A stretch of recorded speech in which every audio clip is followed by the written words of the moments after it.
introduce herself. Hey everyone, I'm still Savannah, and this is my last speech for Communications Online. I would like to apologize, first of all, because the PowerPoint is backwards. I'm not good with technology, and my brother, who is at work tonight. So I will be uploading the PowerPoint onto Cougar View with the YouTube link under the discussion board. Okay, I would like to start by introducing my audience, as usual. And tonight, it is my sister, Susie. Hey. Okay, bye. And my mom, Leslie. And my dad, Steve. Okay. This speech is on what should be done about stress and sort of how you deal with it. More so of what you should, or how it should be handled. Stress is something that everyone deals with on a daily basis. As college students, the exams seem endless, the part-time jobs seem more like full-time jobs. Your busy social calendar and your extracurricular events like sports and fraternities and sororities eventually begin to take a toll on you as you continue your college career. Dealing with stress is much easier said than done. However, it can be dealt with in small steps to help one get to a state of peace. First and foremost, you must identify the sources of your stress. Maybe it's not the finals week that stressed you out, but the fact that you waited till the last day to start studying for your finals. Let's be honest, procrastination is most likely the reason we are all stressed 75% of the time. So in order to identify your stress, you need to be willing to take responsibility for what you know you can change and let go of what you can't change. For example, things you can change are your habits, your attitude, and making up excuses. Start a stress journal. I know this may sound silly, like it's a diary or something, but it really does help organize your thoughts about the stressors in your life. You need to write down what causes your stress, how you felt about that issue physically and emotionally, how you acted in response, and what you did to make yourself feel better. Like anything in life, there are positive and negatives to deal with stress. Some negative ways to deal with stress include smoking, drinking, which the drinking is a big one that most college students do. They go out on Friday and Saturday nights and get drunk because they're stressed about what they have to do the next week. But it's not a good idea to go out and get drunk when you need to be studying for a test, and then you're stressed on Monday night when your test is Tuesday morning when you should have studied the past weekend. Also, overeating and undereating. I know the freshman 15 takes a toll on everybody, and that is from stress. Zoning out for hours in front of a TV or computer, not only does it waste your time, but it also continues to make your stress worse. Sleeping too much does cause stress.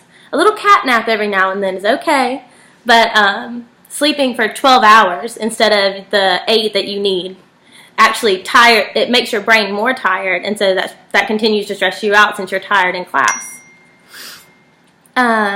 And then taking out your stress on others is a big issue that college students have. Taking your stress out on others includes lashing out to people that don't have anything to do with why you are stressed, and then also angry outbursts for no reason at all. The positive ways to deal with stress deal with exercise, talking about your stressors, dealing with the stress at the right time, taking control of your own life, looking at the big picture instead of focusing on what's happening right then and right there, managing your time better, and being positive. When it comes to talking about your stress, this helps because you're expressing your feelings instead of bottling them up. Ultimately, bottling up your issues only leads to more issues.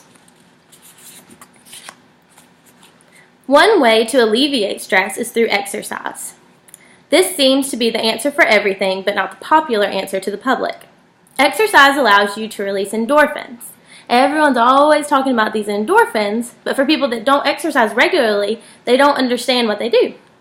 Well, endorphins cause you to feel a sense of release and happiness after just a 30 minutes of cardio.